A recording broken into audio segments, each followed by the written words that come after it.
ETF index mutual funds నేర్చుకుని stock మార్కెట్లో రాణించాలనుకుంటున్నారా? వెంటనే ఈ నెంబర్కి కాల్ చేయండి.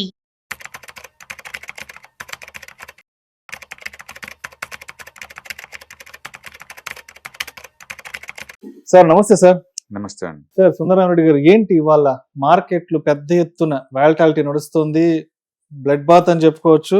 అంటే ప్రస్తుతం ఇప్పుడు మనం మాట్లాడుతున్న టైంలో ఆల్మోస్ట్ మార్కెట్లు 350 పాయింట్లు సెన్సెక్స్ డౌన్లోనే ఉంది. నిఫ్టీ విషయానికి వస్తే ఆల్మోస్ట్ 100 పాయింట్లు డౌన్లో ఉంది ఇప్పుడు మనం ఈ వీడియో చేస్తున్న ఈ టైంలో. అండ్ ఇంకొక విషయం ఏంటంటే సిల్వర్ ఇవాళ 8% డ్రాప్ అయింది. దాంతో దెబ్బకి హిందుస్థాన్ జింక్ షేర్స్ కూడా 5% డ్రాప్ అయినాయి. అదేవిధంగా పిఎస్యు బ్యాంక్ స్టాక్స్ కూడా 4th డే ఆల్మోస్ట్ ఇవాళ కూడా గట్టిగానే ఫాల్లో ఉన్నాయి. ఏంటి ఇయర్ ఎండింగ్ లో మార్కెట్లకి పెద్ద దెబ్బ పడుతుంది అనుకోవచ్చా ఇయర్ ఎండింగ్ అసలు? అలా ఏం లేదు అనుకోండి. ఇది మామూలుగా ఎవ్రీడే 0.5 వరకు మనం న్యూట్రల్ గా డిసైడ్ చేయొచ్చు. అంటే మార్కెట్ ప్లస్ ఆర్ మైనస్ 0.5 వరకు. ఇప్పుడు నిఫ్టీ అనుకోండి 26,000 ఉంది కదా, అంటే ఆల్మోస్ట్ 100 పాయింట్లు plus or minus everyday move అవుతా ఉంటుంది. సో ప్రతిరోజు దాన్ని మనం నెగిటివ్ పాజిటివ్ అనుకోలేము, కానీ ప్లస్ 1 అయినా అంటే 250 నిఫ్టీ పెరిగినా 250 పాయింట్లు తగ్గినా ఆ రోజు మనం బ్లడ్ బాత్ అనుకోవచ్చు. మిగతా రోజుల్లో నార్మల్ విషయం అది. కాబట్టి నార్మల్ ప్రాఫిట్ బుకింగ్ అయితే జరుగుతూ ఉంటాయి. ఇప్పుడు 26,000 చుట్టూ షో రన్ అవుతూనే ఉంది గత 5-6 నెలల నుంచి కూడా 26,000 చుట్టూ. అంటే మార్కెట్ వరస్ట్ అనుకుంటే డౌన్ సైడ్ కి 25,700, పైకి 26,300 ఈ మధ్య రన్ అవుతా ఉంది. మీరు చూసుకుంటే కపుల్ ఆఫ్ వీక్స్ నుంచి కూడా. కాబట్టి మార్కెట్ ఎప్పుడు కూడా 26,000 కింద కనుక వెళ్తే అది వీక్నెస్. ఎక్కడ వరకు 300 పాయింట్ డ్రాప్ అవుతుంది. అంతకన్నా పైకి వచ్చింది అనుకోండి 26,300 దగ్గర మళ్ళీ ఆగిపోతుంది ఆ ప్లేస్ లో. ఈ రెండు రేంజ్ దాటేంత వరకు కూడా ఇక్కడిక్కడ రొటేషన్ అవుతా ఉంటుందండి. కాకపోతే క్రిస్మస్ హాలిడేస్ లో ఉంది మార్కెట్ లో పెద్ద యాక్టివిటీస్ ఏం రన్ అవ్వవు.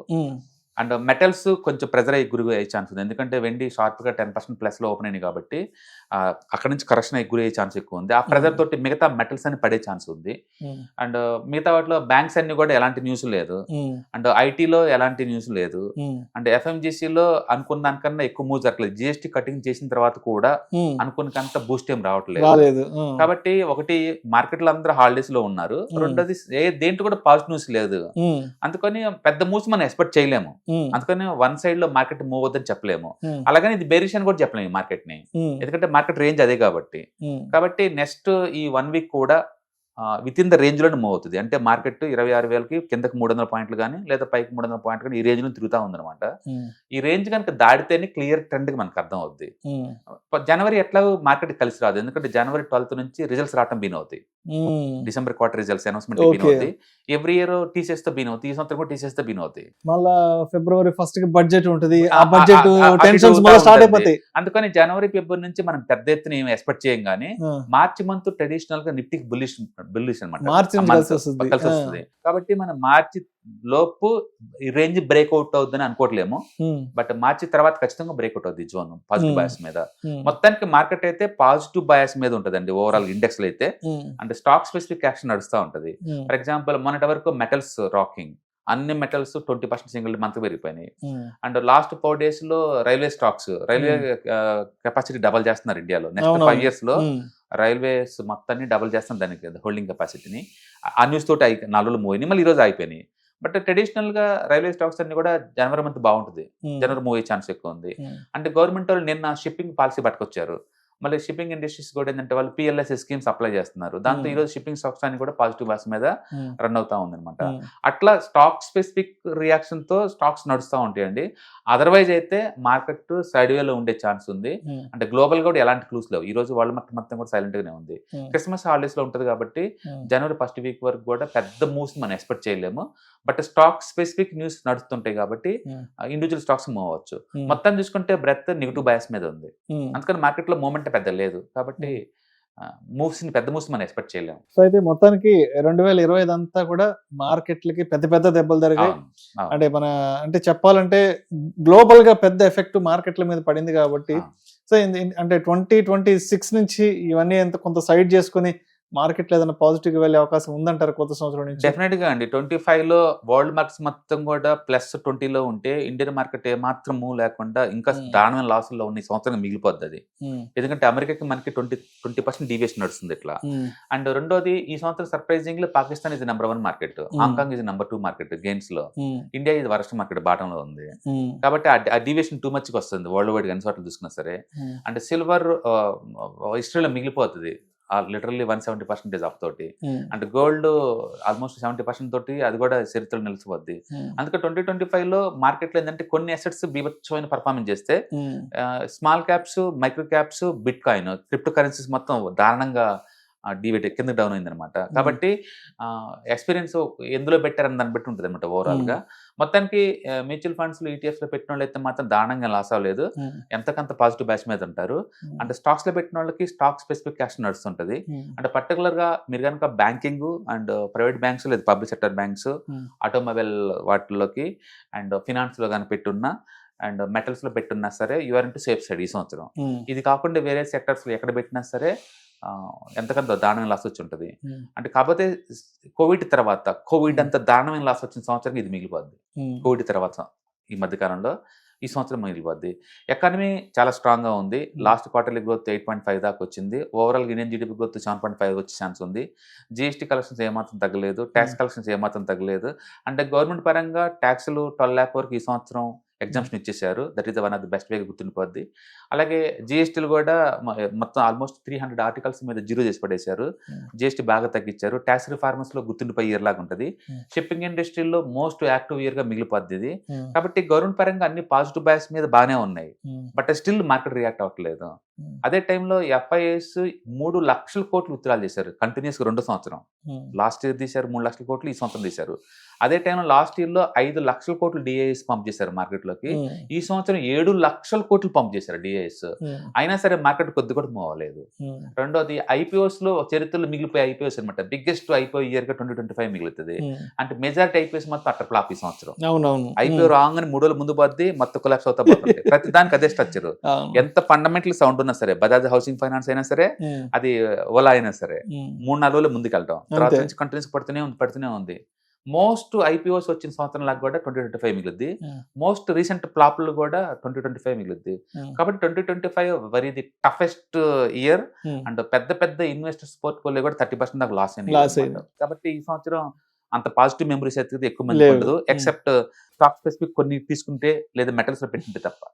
అంటే ఈటీఎఫ్స్ కాబట్టి మనకు అంత దెబ్బలు తగ్గలేదు అనుకో. అంటే ఇయర్ స్టార్టింగ్ నుంచే ట్రంప్ అమెరికా అధ్యక్షుడిగా 2వసారి ఎన్నిక కావడం, అక్కడి నుంచి ట్రంప్ టారిఫ్లు, తర్వాత చిన్న యుద్ధాలు, అండ్ దాని తర్వాత మన ఆపరేషన్ సింధూర్, దాని వల్ల కొంత అన్సర్టనిటీ. అంటే ఈ సంవత్సరం ప్రారంభం నుంచి పెద్ద దెబ్బలు పడ్డాయి మార్కెట్ కి. దారుణం ఏంటంటే ఇప్పటికీ అమెరికా వాళ్ళు ఇండియా మీద 50% ట్యాక్స్ కంటిన్యూ చేస్తూనే ఉన్నారు. టైం పాస్ చేస్తున్నారే తప్ప ట్యాక్స్ తగ్గించే ఉద్దేశం కొద్ది కూడా కనపడతలేదు. అంటే ఇక India attitude towards the America definite గా నెగిటివ్ బ్యాస్ మీద షిఫ్ట్ అయింది, పర్మనెంట్ గా షిఫ్ట్ అవుతుంది. చైనాకి దగ్గరగా, రష్యాకి దగ్గరగా అవుతున్నాం మనం పర్మనెంట్ గా. అందుకని అలీనా విధానాన్ని ఇండియా కొంత పక్కన పెట్టేస్తుంది. డెఫినెట్ గా రష్యా పక్కన జారబోతుంది తొందరలోనే. రష్యా నుంచి న్యూక్లియర్ టెక్నాలజీ రాబోతుంది, రష్యా నుంచి డిఫెన్స్ డీల్స్ జరగబోతున్నాయి. రష్యా తోటి మనం ఫర్టిలైజర్స్ మీద one of the biggest factories పెట్టబోతున్నాం. రష్యాకి కావాల్సిన మ్యాన్ పవర్ ఇండియాని సప్లై చేయబోతున్నాం. యాక్చువల్గా అమెరికాతో టెక్నాలజీ లింక్ తప్ప ఏ లింక్ లేవు ఇండియాకి. బట్ రష్యా నుంచి టెక్నాలజీ కాకుండా మిగతా లింక్స్ మొత్తం కనెక్ట్ చేసుకుంటూ పోతున్నాం. డెఫినెట్ గా ముందు రోజుల్లో మనం రష్యా పక్కన నిలబడతాం. రష్యా నుంచి దానివల్ల బెనిఫిట్ కూడా జరగబోతుంది.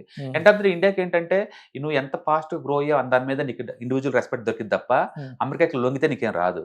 అమెరికా యాటిట్యూడ్ తో పోల్చుకుంటే ఇండియా కరెంట్ కండిషన్ ఏదైతే ఉందో, ఏదైతే పొజిషన్ మీరు మెయింటైన్ చేస్తున్నారో అది వెరీ గుడ్ పొజిషన్ అనమాట. అందుకని ఇండియాకి ఏది బెనిఫిట్ వస్తే దాన్ని తీసుకోవటం బెటర్. ఎందుకంటే ఆయిల్ అండ్ గ్యాస్ ఈ సంవత్సరం 90% ఇంపోర్ట్లు ఉన్నాయి. అంటే రాను ఒకప్పుడు 80% ఉండేది ఇంపోర్ట్స్. కంట్రీ నీడ్స్ పెరిగిపోతున్నాయి. కంట్రీ ఎన్ని ఎలక్ట్రికల్ వెహికల్స్ వస్తున్నా సరే ఇంకా ఆయిల్ అండ్ గ్యాస్ లో ఇంపోర్ట్స్ పెరుగుతూనే ఉండే. ఈ సంవత్సరం మనం total oil and gas needs లో 90% ఇంపోర్ట్ చేసుకున్నాం చరిత్రలో ఫస్ట్ టైం. రష్యా కనుక మన పక్కన లేకపోతే ఇప్పటికల్లా దారుణంగా అయిపోయేది. ఎందుకంటే రూపీ డ్రాప్ తో పాటు ఇంకా రష్యాతో డీల్ కూడా లేకపోతే చాలా దారుణం అయిపోయేది. రష్యా పక్కన ఉండటం వల్ల ఇండియాకి బెనిఫిట్ జరుగుతుంది. Hope this policy going to continue next couple of years. Sir, January 10th, 11th educative webinar conduct చేయబోతున్నారు.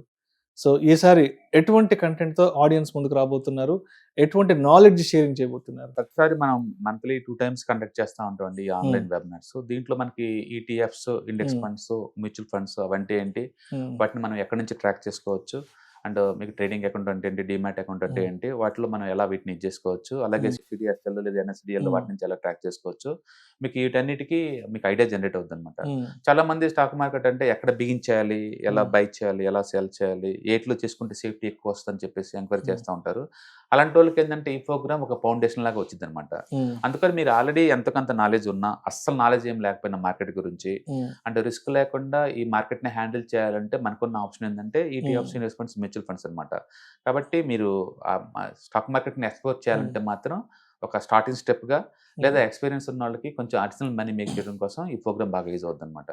Total 2 days program and 6 hours training దీంట్లో, అంటే January 10th, 11th 2 days లో కండక్ట్ చేస్తారు. ఎవరికైనా ఇంట్రెస్ట్ ఉంటే కింద నెంబర్ స్క్రోల్ అవుతున్న number కి పింగ్ చేసుకుంటే సీట్ కన్ఫర్మ్ చేస్తారు అనమాట. Thank you sir, thank you so much.